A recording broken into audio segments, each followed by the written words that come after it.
The Dreel Burn runs through the heart of Anstruther, here to the mouth of the burn where it meets the sea at Dreel Hall, which is owned and managed by Anstruther Improvements Association. In 2019, just before our annual duck race at Easter, members of the local community raised concerns about the quality of the water of the Dreel and the degraded state that it was in. So we really felt that this was a call to action to do something and see if we could improve the state of the burn.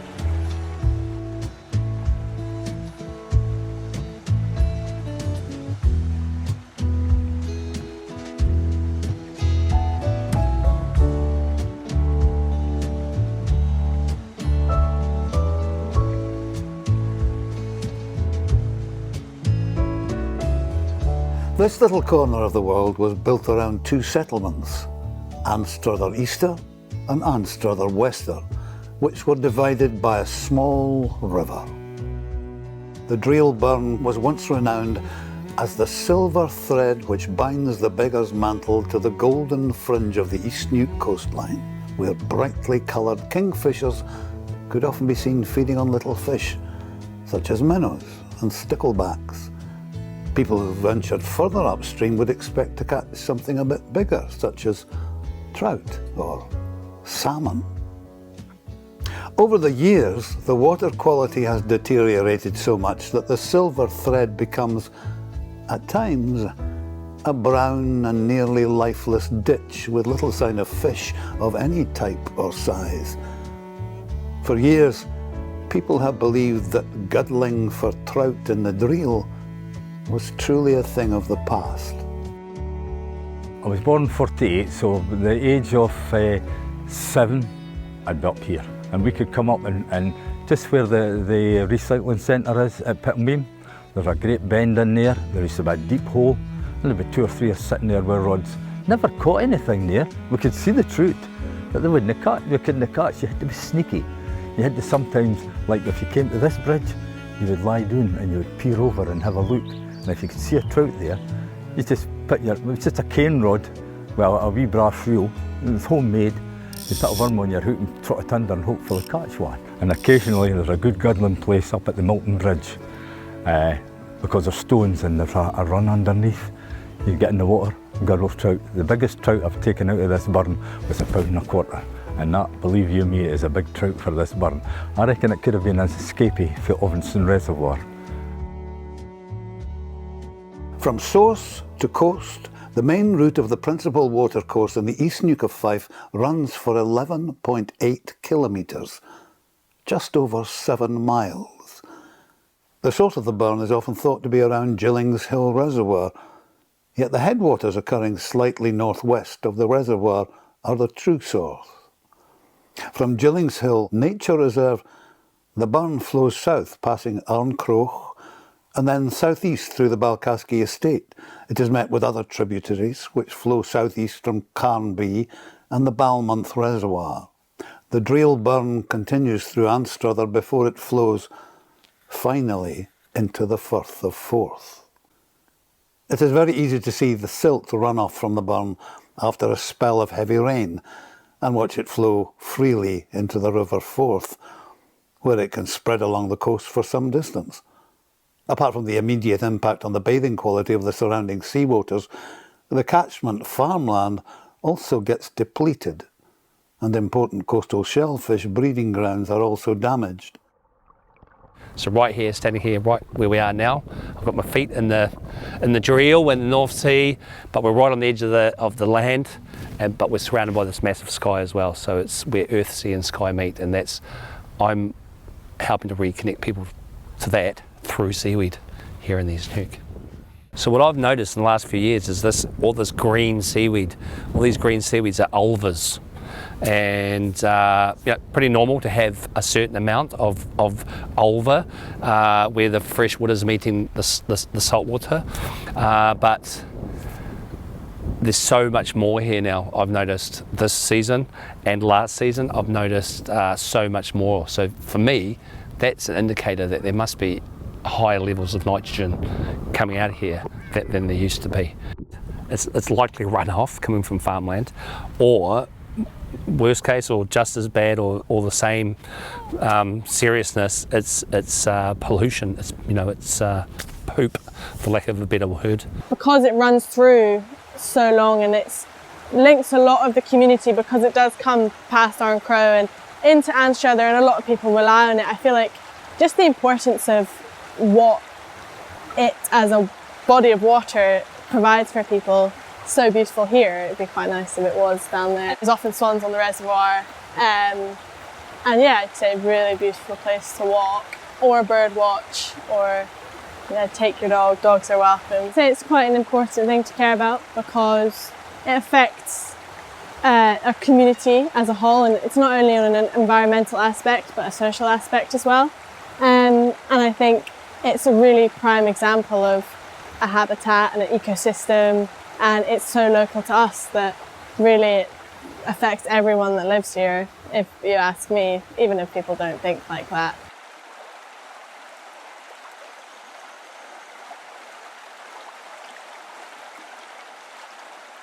Until very recently, the Dreel Burn catchment area has never been monitored or studied with any detailed analysis. In August 2019, a walk over the length of the burn identified and documented some initial areas of concern. In July 2022, an investigative report was prepared by Forth Rivers Trust, and this provided a more detailed examination of all the known issues, along with an overview of opportunities that outlined some of the mitigation methods that could be put in place to improve the ecological quality of the water. This should be seen by everyone as a long-term recovery project. Our vision for the Dreel Burn is that of a healthy, biodiverse and vibrant river that's valued by the people in the local community and for many generations to come.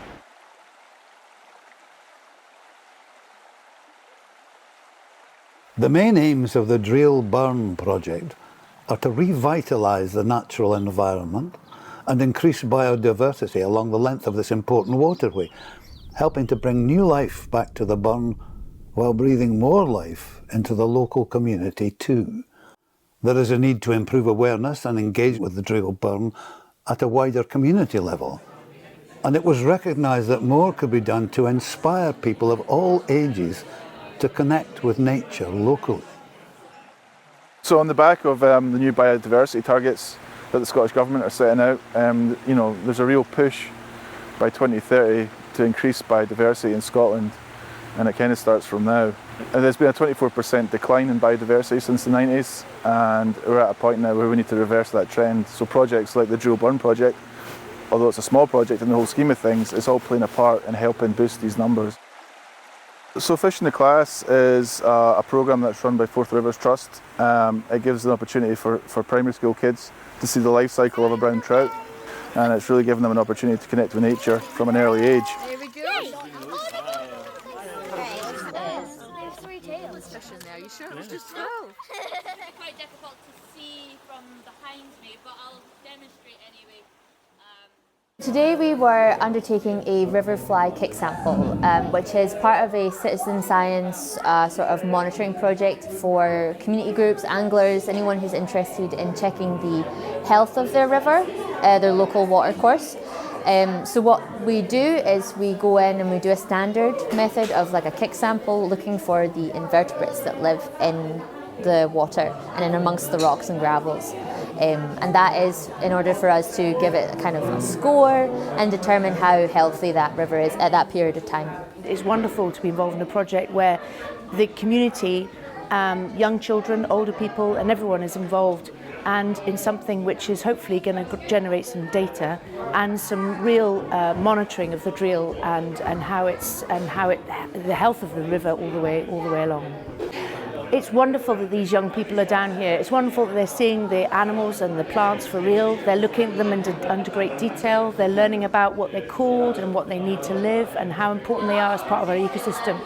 And hopefully one day they'll remember this experience and it will trigger something in them that they realise that this is right on their doorstep and it's precious and it's worth preserving.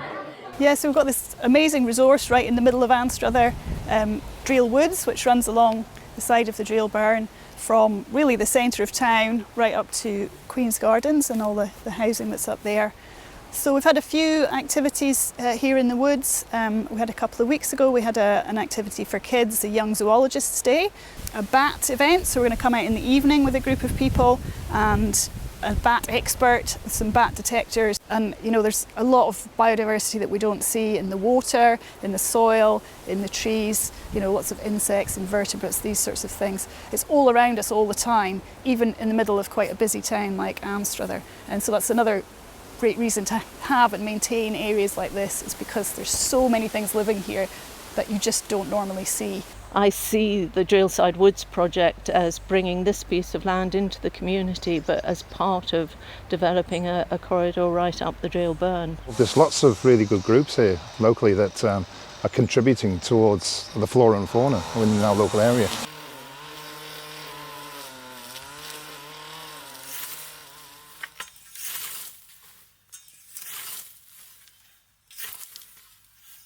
I am the river, and the river is me.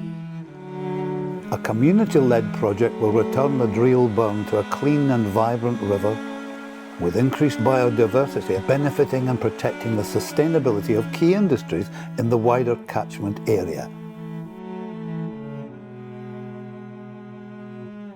So our interest in the Dreel Burn is as a test case water catchment area for us to explore how we can create regenerative landscapes that contribute to nature and people, and crucially how we can bring a blend of public and private investment to support the actions in the landscape. So what we're looking at doing is working with landowners and community and a whole raft of partners that have come together around the Dreel Burn Investment Readiness Project to understand how we can make our landscapes more sustainable, to protect our water, both in terms of water quality, water quantity, how we can reconnect the fragmented habitats that we see across all of Scotland really, and how we start to regenerate biodiversity as well. But crucially, how we do that in a working landscape so we can continue to grow food. The future of farmland and farming is changing to meet demand from both space and recreation and biodiversity and food, and it's trying to do everything. And this project is something that actually is pioneering a blend of those things together, which I think it's new territory, and it shouldn't be, but it is. So there's the people we've been exposed to through this project have got expertise in areas that we didn't know existed. Farmers will take it on board, and they'll try, and if they have to make some minor changes, I'm sure they'll be keen to do that. Every customer now wants to know exactly how the crop's grown, how much fertiliser's put on, how much pesticides put on, and they also want to see farmers doing something to help the environment. So from the market point of view, there's much more control over what we do, and I think that's a good thing. It's made every farmer think about all these different things.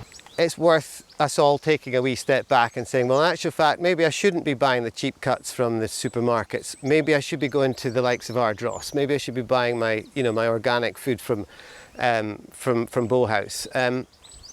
These are the things that as an individual we can do, and then it takes the pressure off some of the farmers, and then maybe they don't have to put so many nitrates on the field in order to maintain the yields. In Anstruther there is a well-organised community who are driven and have picked this project up themselves in terms of the Dreel Burn project to make these interventions along the riparian corridor. And all we're doing really is coming and saying, well, okay, what else can be done across the wider landscape? How do we deliver sustainable landscapes, and how do we pay for that? There's this real tussle in the farmer's head over what is right, what pays, and what is long-term sustainable. And a business that doesn't have an income isn't sustainable either, so you've really got to balance them all. I hope that we can develop a model here that will allow us to do this in other places as well, and to scale that up and to share our learning as well, and to share what we're achieving here, so that other people can do that, but across the UK and possibly further afield. The Dreel can be a much healthier burn if we can all take better care of it. It all ties together and ties the community together, but yeah, the local farmers are very open to talking about things. You know, obviously it is all part of a network, and it all needs to be sort of moved as a network, as a community. There is quite a gap between most of the community and the farming members right now who are still part of the community, and I think I can actually have a bit of a role in helping the two sides understand each other, because I think we all want the same thing. Everyone in both communities want a vibrant Dreel Burn, and if we can work together and achieve that, then I think that's really good. And the hogweed's a good example of how, by working together, we've managed to get a programme in place to eliminate it. So it's a small step, but it's a good example of how working together we can actually improve it for everyone. The hogweed was a separate project really, but that is going to become an annual thing. But again, with the wider awareness of the Dreel Burn, the wider project being implemented, stuff like this is now starting to get tackled, and you know, the key is we've got to keep on top of it. We're really excited about the next phase of the project, working together with local initiatives and our stakeholders in the community. The first project that we're putting into place is the first major intervention on the burn, working with Forth Rivers Trust for the Balkaski Wetlands project. We're also working with Fife Coast and Countryside Trust on the Dreel Burn Investment Readiness project, looking to explore all the different options available to us with expertise that we need to put together a catchment management plan. There are many great ways to get involved in the project. We welcome anybody to come along, regardless of experience. Whatever you would like to do to help, please get in touch and get involved to make the burn a better place for everybody. I am the river, and the